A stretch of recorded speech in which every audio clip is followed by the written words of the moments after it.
Les services publics et les fonctionnaires sont si maltraités dans ce pays que je vais profiter une nouvelle fois de cette délibération pour faire passer un petit message.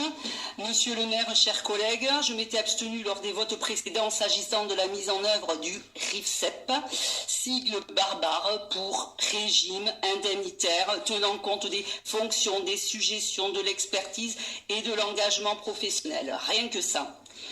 Comme dans bien des domaines, nous sommes ici en pleine novlangue de George Orwell qui mérite que nous nous y arrêtions un instant et ainsi dénoncer les torsions, les décalages que l'on opère avec des sigles qui en réalité visent à pervertir notre langue, laissant croire là aussi que seuls quelques initiés, intelligents, peuvent comprendre les dessous de cette délibération. Ce dispositif, je le redis, je l'ai déjà dit, est décrié par nombre d'organisations syndicales représentant des salariés en raison des inégalités salariales qu'il crée et l'accentuation du clientélisme et petit arrangement entre amis qu'il encourage dans nos collectivités, monsieur le maire. Individualisme, mise en concurrence des agents entre eux, nous sommes bien loin de l'intérêt général répondant aux besoins de la population en toute neutralité.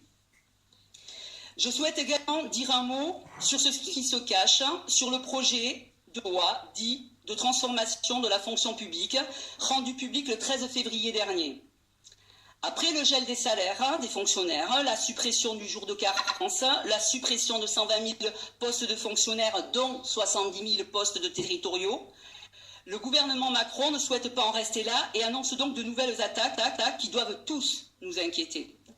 Recrutement par contrat, rupture conventionnelle, individualisation de rémunération et déroulement de carrière, suppression d'instances du personnel et affaiblissement des droits des représentants syndicaux, facilitation des suppressions de postes, rien que ça, facilitation des suppressions de postes, allongement du temps de travail, etc., etc., etc. Alors j'aurais voulu m'adresser à Madame la députée, mais une nouvelle fois elle n'est pas là. Décidément le jeudi c'est pas le bon jour, monsieur le maire. Je pense qu'il va falloir changer de jour, peut-être samedi ou dimanche, pour qu'elle soit présente.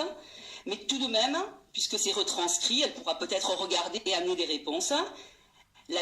Madame la députée Florence Lasserre-David, pourriez-vous nous en dire un mot, vous aussi, de votre place?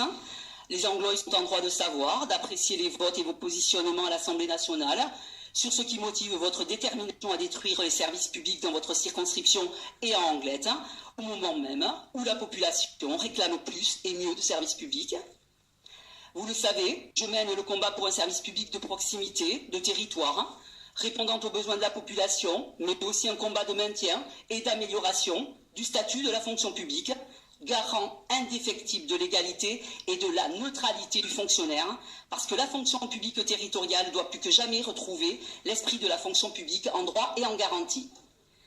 Vous l'aurez compris, je ne cautionnerai pas par mon vote cette politique délétère actuelle à l'endroit des agents territoriaux qui œuvrent quotidiennement pour servir nos concitoyens et l'infâme casse des services publics que subit bien malgré elle la population dont on fait les poches. Les Anglois ne m'ont pas élu pour ça. Je m'abstiendrai sur cette délibération. Merci. Merci pour votre intervention, Madame Derville. S'il n'y a pas d'autres interventions, je mets... Madame... Sandra Pereira Ostanel, pardon. C'est peut-être le fait que vous ayez mis une veste rouge, Madame Sandrine Derville. Pardon, c'est ça qui m'a attiré l'œil. Excusez-moi, Madame Sandra Pereira Ostanel. Merci pour votre intervention. Je me